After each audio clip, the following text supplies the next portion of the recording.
Hello বন্ধুরা, তোমরা কেমন আছো? এই দেখো আমি বাপের বাড়ি এসে জাম মাখা খাচ্ছি দুই ভাইপোকে নিয়ে পুকুর পাড়ে বসে। আর আমাদের দেখো এই পাশে হচ্ছে জ্যাঠার সব জমিগুলোতে পাট ক্ষেত। দেখেছো, আমাদেরও জমি আছে আশেপাশে।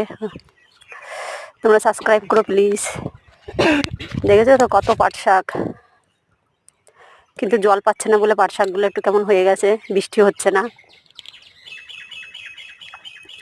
আমি খাচ্ছি জাম, বলছি আর কাসন্দ কম হয়ে গেছে একটুখানি। দেখো আমাদের এখানে শাকের অভাব নেই, পুকুর পাড়ে বসে জাম মাখা খাচ্ছি। কি গরম, একটা বৃষ্টি নেই।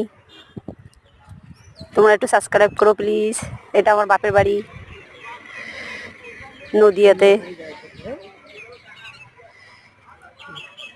Tata, bye bye. তোমরা সবাই ভালো থেকো, একটু সাবস্ক্রাইব করো প্লিজ।